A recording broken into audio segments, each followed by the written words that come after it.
คืออยู่เพื่อนน้องสาวดงนี่น้องมาอยู่นำนาซาวนี่น้องเฮ็ดเวียกหลักๆแม่นเขาเจ้าเฮ็ดเวียกหยังเนาะเฮ็ดหัวเฮ็ดสวนบ่ แม่น ปลูกมันก็คือกันเนาะคือกันน้องสาวดง ลายบ่ได้เข้าให้ปีนี้ บ่ได้ได้ ได้จักสอบ ประมาณ30 30กลุ่มกินอยู่บ่น้องลืมบ่พอ บ่ได้กุมปีน คนหลายเนาะ ปีหนึงบ่กลุ่มเนาะได้ต้องได้ซื้อ ซื้อ อืม โอ้ แสดงว่า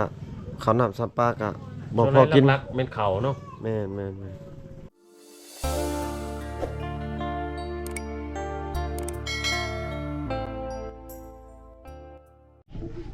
สบายดีเด้อพ่อแม่พี่น้อง FC พังลาวพังไทยพี่น้องเอ้ยมื้อนี้บ่าวไทยสิพา FC ไปหาน้องสาวดงพี่น้องเอ้ยเนาะเพราะว่าน้องสาวตาเพิ่นสิพาบ่าวไทยแล้วก็บ่าวไก่เพิ่นมาหาน้องสาวดงพี่น้องเอ้ยตอนนี้น้องสาวตาเพิ่นขึ้นอยู่ที่เรือนน้องสาวดงเลยสบายดีน้องสาวตา สบายดี ตัวอยู่ใช้น้องสาวอันน้องสาวดงนะอยู่เฮือนอยู่ติ แม่น ไปพาอ้ายไปนะพี่น้องเอ้ย ไปก็บ่พาไปบ่ เอาพาแล้วเจ้าพี่น้องโอ้สองสาวพี่น้องเอ้ย สองสาว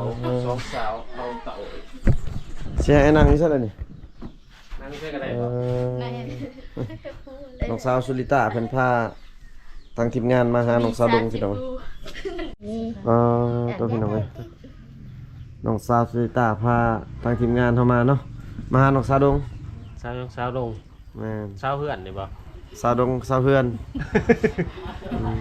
เจ็ดเอาไว้ โอ้ย สบายดีเนี่ยสบายดี สบายดีสบายดี อืม อายๆเนาะ น้องสาวดงบ่ฮู้ประเทศยังหัวตลอดไปเลย คนอารมณ์ดีเด้เราได้ เขิน เขินเพื่อนนี่คือเป็นเพื่อนน้องสาวลงเนาะ เฮ็ดน้องสาวดงมาน้อง แม่น อืม อยู่จักคนซะเนาะนั่นนี่ ให้คน ฮอดบ่10คน บ่ฮอด บ่ฮอด ประมาณ แป จั ด กคน เก้าคนแปดเก้าคน 8 9มาบวกกันมึงนะ 17 7คนมื้อ8กับ9 8 9คนเนี่ยคือว่าเห็นน้องเฮ็ดหยังอยู่ตารางมันกันเฮ็ดหยัง จัก สักเครื่องว่าอืมตอนเช้านี่คือว่าเอามันขึ้น ขึ้นรถ รถบ่ แม่น อืม เอาอันนู้น ลายบ่มันน้องน่ะ ลายบ่ ได้ บ่ลายในจักรถแหละในจักรถ วันนี้คันเดียว คันเดียว แปดเล็กค่ะ น้องเคยเฮ็ดเป็นอันเคิร์ดมาน้อง มีน้องเลยเพราะว่า เขินบ่ ถ่ายน้องหากระถ่ายน้องเท่านิดบ่ เคยถ่ายอยู่แต่ว่าน้องยัง ดุนแล้ว ได้รถแล้ว แต่รถแล้วก็ยังไม่หนีเนาะ อายุไม่นานเย้ไปก็ใช่จัก น้องซาวซิติต้าก็เป็นอายเนาะธรรมดาเนาะ อายธรรมดาน่ะ อืม อะไร สิอ่านยังสมัยบ่ได้รอปานนั้น อืม รอ มันเฮ็ดได้มันลมผู้บ่าวคือว่า บอก คือ ลง คือลมบ่เคยลม แม่น ยังโสดอยู่ตินี่ โสด ยังโสดอยู่ คันเฮ็ดได้เลยสิมีผู้บ่าวคือเขาคันบ่เคยล่มผู้บ่าวขึ้นมาล่มสิบ่แล่นเข้าห้องหุ่นบ่ คราวนี้เห็นผู้บ่าวมัน ตลอดเลย อุ้ย ไม่ได้สิได้จักเทื่อนี่คิดว่าเฮ็ดผู้บ่าวโอ้ยอย่ากอดรถมันนั่นมันเฮ็ดแบบบ่อายน่ะใครแน่มันจังเป็นได้ผัวอันนี้บ่ได้ผัวจักเทื่อเนาะน้องเนาะ แม่นบ่ได้ บ่ เออ ชุมน้องนั้นจักปีแหละชุมน้องนึง น้องสาวดงจะ พาสิผม ประมาณ15 16บ่ แม่น โอ้หัวอายุเริ่มร้ายเลยเนาะสิเป็นสาวเฒ่าแล้วจังได๋ เท่าข้างบ้าน น้องสาวดงน้องสาวตาคันว่าอยู่แถวชุน้องนี่คันว่าอายุ18 19ปีนี่ว่าเฒ่าบ่ เท่าเลย 14 15ต้องเอาผัวแล้วบ่บ่ แสดงว่าชุมน้องนี่ใกล้แล้วแสดงว่าไปตอน20ปลายปีบ่จักจังได๋ผัวบัดนี้ น้องสาวเลตา16 ปี ช 15ปีไป 15ปีไป16กำลังสิเข้าพี่น้อง 16ปีหน้ามื้อฮื้อนี่ เดือน พี่น้องเอ้ย เดือนหนึงวันที่6เนี่ย อืมเดือนหนึงวันที่6 16ปี แสดงว่าชื่อน้องในซ้ำนี่เอาผัวได้แล้วเนาะถ้าว่ามีผู้มักนี่ถ้ามักนี่เอาเลยเนาะน้องซาดงนี่เอาได้แล้วบ่ซ้ำนี่ บ่ได้ ยังเอาบ่ได้บ่น้องฮะ น้องสิถาเอาจักปี น้องถ้า 30ปี ถ้าเอาตอนใดถ้า19 ปีไปแล้วปีคุณ เอ โอ้ อ น้อง จะเอา น้องประมาณ20ปี แม่น ตัวแสดงว่าทาเฒ่ากว่าเด้อพี่น้องเพราะว่า19ปีก็ว่าน้องเป็นว่าเฒ่าแล้วฮอด20นี่เฮ็ดก็แท็กซี่ว่าเฒ่าแล้วพี่น้องเอ้ย ถ้า20ปีแห้งสิเฒ่าเนาะ แม่ เพราะว่าปกติจักปีเขาเอาผัวอยู่นี่เอ้า 18 17ปีนะ อืม โอ้แสดงว่ากับประมาณไก่เช้าเนาะ14-15ปีนี่บ่มีเลยคนเอาผัวเนาะมีบ่ มีบางคน บางคนแต่ชุมน้องนี่ทาสิฮอด18-19ปีก่อน แม่น โอ้พี่น้องเอ้ยให้มันฮอดเต็มเช้าเพิ่นว่าจังเอาได้ ไอ้แกรมไม่แน่ตะไลจะเลิกเลยโอ้ ไปใช้กับไปนํกันบ่ชุมน้องนี่ แม่น แสดงว่าเป็นหมู่สนิทกัน แม่น อืมไปทำงานนะไปเฮ็ดเวียกอยู่ในเมืองน่ะนอนนํกันบ่อยู่ห้องเดียวกัน แม่น อืมในเงินมาคนละจักล้าน บ่มี น้องซาดงเรืออยู่บ่เงิน บ่มี บ่มีเลย แม่น เบิด เบิด เหมือนเปย์ผู้บ่าวบ่ บ่ เอาไปเลี้ยงผู้บ่าวเพิ่นไปจ้ะ เลี้ยงตัวเอง เดี๋ยวตัวเองยังบ่กลุ่มเนาะ แม่น เป็นอะไรเงินเฮียน้ำทางบ่จะเงินบ่ฮอดบ้าน คิดอยากไปอีกบ่เนาะคิดอยากไปเฮ็ดเวียกอีกบ่ แม่นอยากไป เพิ่นอยู่ สิอยากไปอีกน้องซาดง ไปอีกเดือนหนึง คันน้องไปเฮ็ดเวียกนี่น้องบ่อายบ่ซะหึ เอ้ยบ่ บ่อาย เนาะไปเฮ็ดเวียกเนาะเฮ็ดเวียกหาเงินไปบ่อาย เอ้าบ่อายว่าบัดเข้ากล้องคือว่า ขนมผู้บ่าวในอ้ายว่ะ ก็รู้ผู้บ่าวแล้วอาย บ่เคยล้ม อืม บ่เคยล้มจักเทื่อ ยังบ่เคยล้มผู้บ่าวจักเทื่อ แม่น พี่น้อง แสดงว่าน้องว่ายังบ่เคยล้มผู้บ่าวแต่ว่าคันไปเฮ็ดเวียกนี่บ่อายเจอผู้บ่าวหลายก็บ่อายเนาะอืม อายุ บ่ได้ผู้บ่าวบ่ไปอยู่สวรรค์สองน้องสองคน บ่ บ่ได้อืม มีเพลงมา แม่น ไป บ่ มา เป็นหยังก็บ่มีไผมักเอา กีฬา เนี่ยแม่นอยู่บ่พี่น้องเอ้ยคนมางามๆเนาะมาบ่ได้เนาะ แม่ น้องว่ามีคนมักย้อนตัวเองขี้ร้ายว่ะ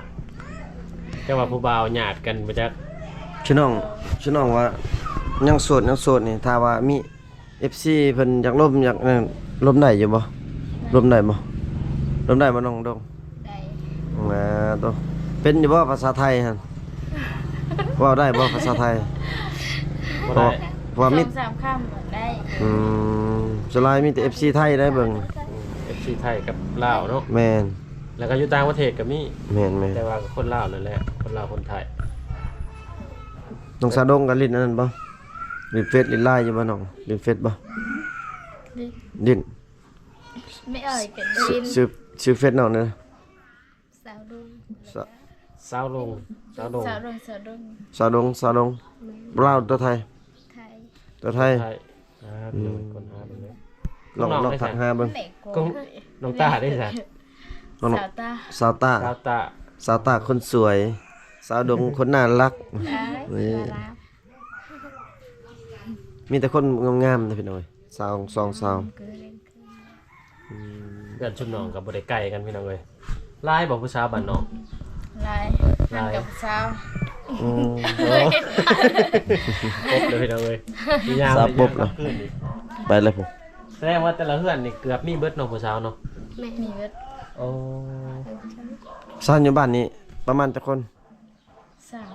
ประมาณ20คนงามเบิด ลาย งามเบิดคือกันกับสุน้องนี่บ่ เขางามกว่า หืม ว้า แม่นบ่โอ้ย ก็จะมีคนงามกว่านี้บ่จักว่าได้พี่น้องเอ้ย สำนี้ยังว่ายังมีผู้งามกว่านี่บ่ มา จัก แน่ สิ แม่ ว่า จักพอเขาส่วนหลาย ต้นแรง ตอนแรก ก็ไปไสยามตอนนี้ เข้าไปกลนมัน เอา คนมันไปเฮ็ดเวียก แม่ ตอนแรกๆนี่พ่อเขาอยู่น้ำเพื่อนบ่หรือบอลอาบน้ำอาบท่าหรือว่าบอลเขาเฮ็ดนั่นนี่ บนเขาอาบน้ อืม ของอาบน้ำห้วยบ่น้ำเชอาบน้ำยังน้ำบาดาลน้ำก๊อก ำตี อยู่ น้ำมันด้านธรรมดา บ่ได้ไปจอบอยู่มันเนาะว่าบ่ได้เนาะ บ่ได้เอาเหวไปใส่ให้มันพอได้ถึกจักคน สาวเลยพี่น้อง มีนาไม่สู้กับมันกะโอ้ค่ะ ผู้ได้น่ะน้องน้องบ่ แม่น อ๋อคือใหญ่เด้น้องใหญ่สำน้อง มา นะ เช้า น้องลูกน้าสาวเรา แม่น คือน้องสาวดอกนี่อยู่น้ำน้าสาว แม่น อืม พ่อแม่ไปใช่ไหมจ๊ะพ่อไปใช่ โพสท่า หึ พอละเสียแล้ว พ่อเสียเลยเสียคือบ่เห็นนี่บ่เสียเลย ยังน้อย แต่ยังน้อยแล้วบ่จักอีหยังเนาะ แม่น แม่ผัวใหม่แม่ผัวใหม่แล้วก็แม่ไปอยู่น้ำผัวแล้วน้องน่ะมาอยู่น้ อยู่ในบ้าน ำโอ้ น้าบ่าว ก็เสียกัน น้าบ่าวน้องแม่น้องพ่อบ่น้องแม่หรือน้องพ่อ ที่มาได้ น้อง น้าบ่าว แม่ น้องแม่ น้องแม่ อืมน้องคือบ่ไปอยู่นำแม่ซะ บ่ บ่ได้ไปเนาะ แม่น แม่เอาผัวบัดเลย ตุมลี ตุมดีเก่า เรียนกัน ทั้งใครเลยกัน ตุมดีเก่าหั่นบ่ ตุมนี้เก่า อืมก็เลยบ่ได้ไปอยู่น้ำแม่ ชุมน้องเนี่ยคล้ายๆกันเนาะคือน้องชาวตานี่ก็ บ่มีพ่อ บ่มีพ่อกับพาพ่อกันบ่ แม่นคือน้องในกำพร้าพ่อ พ่อคือกัน บัดแม่บัดมีอยู่แม่ไปเอาผัว สร้างครอบครัวใหม่ แม่ก็เลยบ่ได้ไปอยู่น้ำแม่ครับ ตอนนั้นคือว่าแล้วใหญ่เด้เนาะจน แม่ นั้นเขาเจ้าอยู่น้ำป่าน้ำลูกน้ำนาบ่าวนาสาวพี่น้องเอ้ยมันนี่ น้องๆก็ยังโสดพี่น้องเอ้ย จาก สาวโสดอยู่ใน สัน หมู่บ้านชนเผ่าตะโอ้ย แต่โอ้ยโดยตรงเลยพี่น้องเอ้ยบาดนี่ก็คือว่าเฮียเขาเจ้านี่ขึ้นดินคนเดียวบ่ได้คือเฮาถามน้องตามันสุดก่อนนี่พี่น้องเอ้ย พี่น้องสาวดงนี่คันมีผู้บ่าวขึ้นมันลมน้องนี่กลางคืนนี่ลมอยู่เฮือนก็ได้บ่ บ่ บ่ได้ลมอยู่ใช่น้องคือน้อง ยี่ตา อยู่ตารางเลย ตาราง ตัว นึกว่าก็ไปร่มอยู่แคมป์ทางพุ่นเนาะ แม่น ไม่สิบ่ได้กอดกันบ่หลังเราลมอยู่แคมทาง อากาศหนาวนี่บ่ได้กอดกันบ่ ได้เด้รถไปมา ขับรถประมาณได้กอดเนาะ ตารถมาเลยแยกกันออกว่ะ ขับรถมาแล้วก็เอาออกก่อนเนาะเอามือออกก่อน แม่ เออ ไอ้ไว้ ลายคือสิลายยามแรกผู้ว่าผู้สาวเขาจะประดิษฐ์อยู่หั่นเนาะ เคยบ่สนองแบบพาผู้บ่าวลงดินอยู่โพธิยงเวลากลางคืนบ่เคยบ่ บ่เคย อ๋อยันว่าไปชมวิวกลางคืนเบิ่งวิว แสดงว่าบ้านน้องมีบอลชมวิวอีกเนาะ แม่ โอ้อยู่ใกล้บ่จากบ้านเนาะ ไกลอยู่ อืมไปทางพุ่นเนาะไปทางตะโอยพุ่นเนาะ แม่ โอ้พี่น้องเอ้ยจักเทื่อบ่ได้น้องพาไปเลาะเบิ่งเนาะ ป้าชวนไปเล่นได้เด้อจังนั้นหลังจากเฮาสิพา FC ไปเบิ่งน้องเพิ่นอาบน้ำแล้วก็ให้น้องพาไปเบิ่งผู้อีกเนาะ แม่นชม อื วิว ม ชมวิวธรรมชาติพี่น้องเอ้ย ให้น้องเพิ่นทางก็มาแต่สวนแต่หัวแต่สวนยังบ่ทันอาบน้ำเลยพี่น้องเอ้ยนี่ถ้าอาบน้ำนี่โอ้ยบ่ฮู้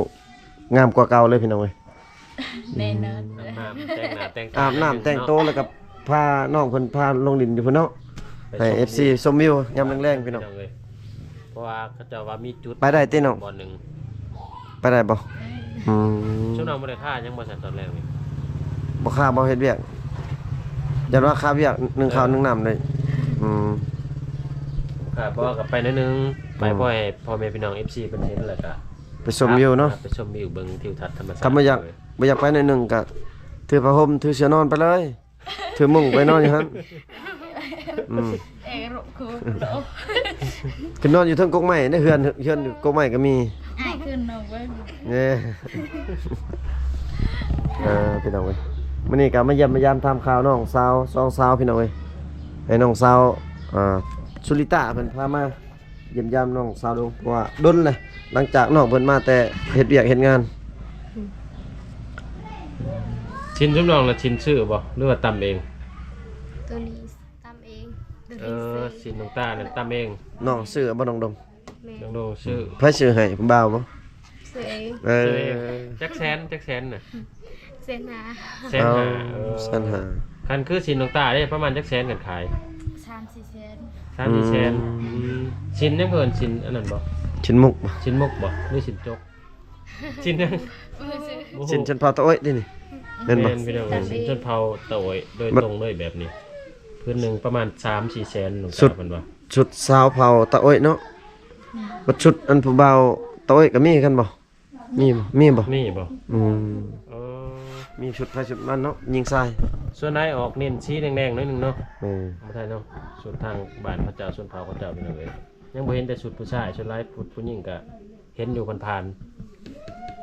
ส่วนลายสาวชนเผ่าตะโอ้ยนี่งามเบิดทุกคนเนาะน้องเนาะคือน้องนี่งามเบิดได้สองคน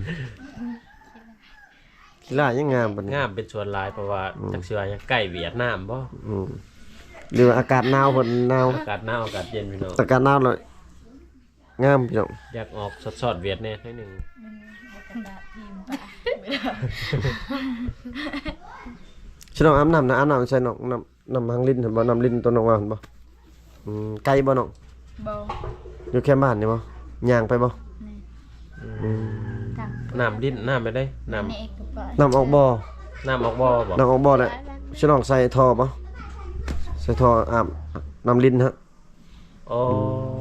ครับคือกันได้พี่น้องเอ้ยคือภาพเพราะคือภาพออกอยู่ในอยหนึงแต่ว่ายังบ่ได้เห็นตัวจริง ไปบ่เลยพร้อมไปบ่เลยพร้อมไปบ่ไกล ได้ ได้เนาะ ไป ก็ พี่น้องเบิ่งน้ำกัน เฮาสิเป็น ภาพบรรยากาศ เป็น EP ก่าๆ ต่อไปเนาะหลังจากเบิ่งคลิปนี้แล้วครับรอติดตามชม EP ต่อไปพี่น้องเอ้ยเพราะว่าทีมงานสิพา FC ไปเบิ่งสาวๆเพิ่นอาบน้ำ เป็นอาบน้ำเป็นวิถีชีวิตของน้องๆเพิ่นพี่น้องเลยแบบตะกี้เพิ่นว่ามีน้ำลิ้นน้ำอากาศนำกันพี่น้องเลยว่า จ้ะ เป็นแนวใด แม่นคืออยู่เพื่อนน้องซาดงนี่น้องมาอยู่นำนาซาวนี่น้องเฮ็ดเวียกหลักๆแม่นเขาเจ้าเฮ็ดเวียกหยังเนาะเฮ็ดหัวเฮ็ดสวนบ่ แม่น ปลูกมันก็คือกันเนาะ อืม คือกันน้องซาดง ลายบ่ได้เข้าให้ปีนี้ บ่ได้ได้ ได้จักสอบ ประมาณ30 30กลุ่มกินอยู่บ่น้องลืมบ่พอ บ่ได้กุมปีน คนหลายเนาะ ปีหนึงบ่กลุ่มเนาะได้ต้องได้ซื้อ ซื้อ อืม โอ้ แสดงว่าข้าวน้ำซับปลาก็บ่ ส่วน พอกิน หลักๆเป็นเขาเนาะ แม่นคือส่วนอาจจะทำแบบมันตัวมันขาดเคินเนาะ แม่นทุกสิ่งที่ว่าขาดเคินสิ่งที่ว่าความต้องการเนี่ยก็สิว่าพี่น้องเอ้ยว่า แม่น อย่างใดหยังบางเทื่อมี FC หรือผู้ใหญ่ใจดีเพิ่นช่วย ช่ว เนาะ ยแม่นน้องเพิ่นจะได้หยังน้องตัวอย่างว่ามันขาดเคินอยู่ในเฮือนซานน้องแล้ว เพราะมันเป็น ยังมีข้าวกิน อยากมีข้าวกิน อยากได้เขาเนาะ แม่น อยากมีข้าว อยาก กิ ได้ น ผู้บ่าวซั่นเนาะ ผู้บ่าวเอาตำลังเนาะ แม่น อืม ตอนนี้เขากินก้อนพี่น้อง จะได้ข้าวกินพี่น้องก็คือกับน้องสาวตาเนาะน้องสาวชิลิตาก็จะได้ข้าวกับเสือนอนเพิ่นพี่น้องเว้ยแต่ว่าน้องสาวดงเพิ่นอยากได้ข้าวกิน เพราะว่าอยู่ในครอบครัวนี่ก็หลายคนพี่น้อง หลายคนเลยจักคนกับเพิ่นว่านะ 8-9 คนนี่แหละ ประมาณ8-9 คนพี่ น้องก็อีกอย่างน้องก็อาศัยอยู่นำหน้าสาวบ่แม่นเฮือนน้องแท้ๆพี่น้อง ถ้าชอบว่าคือน้องเอาผัวก็ต้องได้ออกคืออันไปนำผัวเลยเนาะไปอยู่นำผัวเนาะ แม่น อ๋อพี่น้อง ก็มีแต่ฝากถึงผู้ใหญ่ใจะดีเห็นล่ะที่อยากซัพพอร์ตเนาะพี่น้อง อยากช่วยเหลือก็สามารถช่วยได้พี่น้องเอ้ย แม่ คือน้องๆเพิ่นก็ส่วนใดความต้องการคล้ายๆกันนั่นแหละข้าวกินในเขตชนบทเนาะเพราะว่าเฮ็ดไห้มันบ่คือเฮ็ดหน้าพี่น้องเอ้ยปีหนึงได้ แต่ให้ 10 20สอบ เฮ็ดแต่ให้เนาะ แม่น สิหา10สอบก็มันก็บ่คุ้มพี่น้องเพราะว่าข้าวไห้มันสิบ่งามคือข้าวหน้าเฮามันสิเม็ดตีบหลาย นะพี่น้องเอ้ยก็คือ FC ได้ฟังรับชมอยู่ในคลิปนี่ล่ะพี่น้องความต้องการหรือว่าความโสดของน้องพี่น้องก็คลิปนี้ก็บ่าวไทยก็สิได้ขออนุญาตปิดคลิปไว้เพียงเท่านี้ก่อนพี่น้อง ไม่บ่อย ขอบอกขอบใจ FC ที่เข้ามาติดตามรับชมคลิปแต่ต้นจนจบพี่น้องอยู่ดีมีแฮงเบิดสุขสุขคนพี่น้องบ๊ายบายเลย